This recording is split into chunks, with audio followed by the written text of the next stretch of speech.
Assalamualaikum, salam sejahtera. Bertemu lagi kita pada kali ini. Kita akan tengok sejarah tingkatan 3 bab 5 pentadbiran barat di Sarawak dan Sabah. 5.4 bentuk pentadbiran barat di Sarawak dan Sabah. Pemantapan pentadbiran di Sarawak dan Sabah. Terdapat pembahagian wilayah, pengekalan golongan elit tempatan, pentadbiran berhierarki, pentadbiran berasaskan kaum, perundangan. Pembahagian wilayah. Pentadbiran dinasti Brooke di Sarawak dan SBUB di Sabah menyusun semula sistem pentadbiran dengan membuat pembahagian terhadap wilayah-wilayah yang dikuasai. Kita tengok Sarawak. Sarawak dibahagikan kepada 3 bahagian oleh Raja Brooke pada peringkat awal bagi memudahkan pentadbiran. Pada tahun 1885 dan 1890, Charles Brooke menambahkan 2 lagi bahagian. Setiap bahagian dipecahkan kepada daerah dan kampung. Sempadan kawasan ini menjadi asas pemilikan dan kekuasaan dinasti Brooke. Berbeza daripada amalan sebelumnya yang lebih menekankan hak percukaian. Bentuk pentadbiran barat di Sarawak dan Sabah.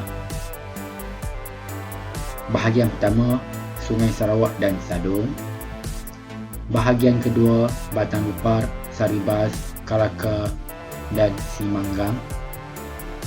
Bahagian ketiga, Sungai Rajang, Poya, Muka, Bintulu dan Matu. Bahagian keempat, Sungai Baram. Bahagian kelima, Limbang, Terusan dan Lawas.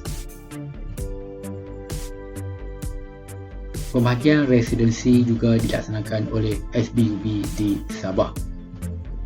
Pada tahap awal hanya terdapat 2 residensi, iaitu Residensi Pantai Timur yang berpusat di Sandakan, Residensi Pantai Barat yang berpusat di Jessatan.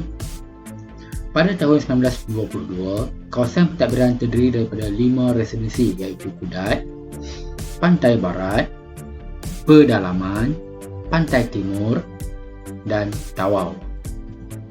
Kesemuanya terdapat 17 daerah. Setiap residensi diketuai oleh residen, daerah pula diketuai oleh pegawai daerah. Setiap pegawai daerah dibantu oleh penolong pegawai daerah. Kebiasaannya, residensi, pegawai daerah dan penolong pegawai daerah berbangsa Inggeris atau Eropah. Peta ini menunjukkan pembahagian residensi di Sabah pada tahun 1922 oleh SBUB, di mana terdapat residensi Kudat, residensi Pantai Barat, residensi Pedalaman, residensi Pantai Timur, residensi Tawau. Pengekalan pembesar tempatan di Sarawak. Terdapat pembesar tempatan terlibat dalam sistem pentadbiran atas nama dasar amanah semasa dinasti Brooke, digunakan untuk mengisi kekurangan pegawai-pegawai Eropah yang berjumlah kecil.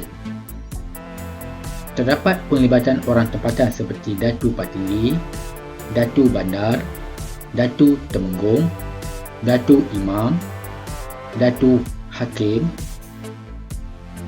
Ketika zaman Charles Van Brooke, gelaran baru diwujudkan iaitu Datu Menteri, Datu Pahlawan, Datu Bentara, Datu Amal. Para pengusaha tidak dibenarkan mengutik cukai, sebaliknya diberikan gaji dan peranan membantu pentadbiran. Semua undang-undang tempatan dan adat yang tidak bercanggah dengan sistem barat dikekalkan. Pengekalan institusi peribumi di Sabah. SBUB membahagikan ketua-ketua peribumi kepada ketua yang diakui dan diserapkan ke dalam sistem pentadbiran SBUB. Dibayar gaji. Ketua yang tidak diakui tidak dibayar gaji. Institusi peribumi yang utama ialah institusi ketua anak negeri, ketua kampung ataupun orang tua, mahkamah anak negeri. Ketua bergaji akan memelihara keamanan dan peraturan serta mengutik cukai, kepala dan mentadbir keadilan. Ketua anak negeri juga digelar sebagai orang kaya-kaya ataupun OKK. bertujuan membantu pegawai daerah menjalankan pentadbiran pada peringkat daerah.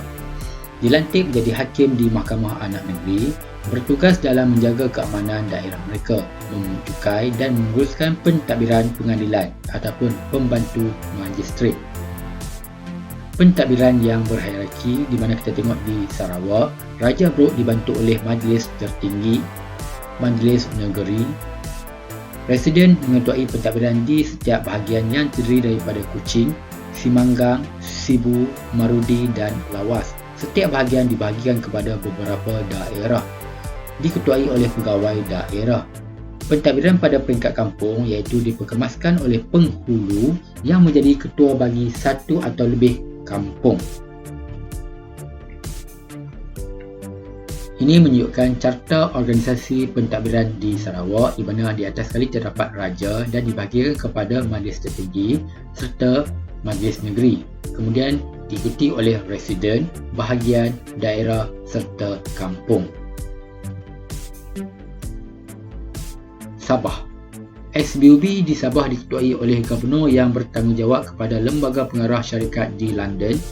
Pada tahun 1883, Majlis Penasihat ditubuhkan untuk menasihati Gubernur dalam hal ehwal pentadbiran. Ini pula menunjukkan carta organisasi pentadbiran SBUB di mana terdapat lembaga pengarah yang berperanan sebagai pemegang saham, terdapat Gubernur sebagai Majlis Penasihat, terdapat setiausaha kerajaan iaitu Ketua Jabatan, serta residen, pegawai daerah, Ketua Anak Negeri, Ketua Kampung. Sila rujuk carta organisasi ini. Ini pula merupakan rumah kerajaan pada tahun 1870. Ibu Pejabat Syarikat Borneo Utara British 1898. Pentadbiran berasaskan kaum. Kita tengok di Sarawak, Dinasti Brok mengamalkan sistem pecah dan perintah. 3 kategori masyarakat dikelompokkan iaitu Melayu, Iban dan Cina. Orang Melayu dalam pentadbiran, orang Iban dalam keselamatan dan ketenteraan, orang Cina dalam ekonomi. Charles Brok mewujudkan jawatan tertinggi masyarakat Iban iaitu Temenggung. Jawatan Kapitan dan Kangcu diwujudkan bagi orang Cina. Kita tengok pula di Sabah. Pentadbir dikenali sebagai penolong pegawai daerah. Memberikan kesan kepada pentadbiran kerajaan peringkat tempatan. Ketua-ketua etnik berperanan dan dipilih berdasarkan personaliti dan kepakaran. Pentadbiran berasaskan peribumi di Sabah. Kita tengok pula perundangan di Sarawak. Terdapat Undang-Undang 8 perkara diperkenalkan pada Januari 1842. Mahkamah diwujudkan dengan diadili oleh Raja dan dibantu oleh Ketua Magistrat. Mahkamah Residen diwujudkan di setiap bahagian. Presiden bertindak sebagai Magistrat. Mahkamah Adat diwujudkan bagi mengadili kesalahan masyarakat tempatan.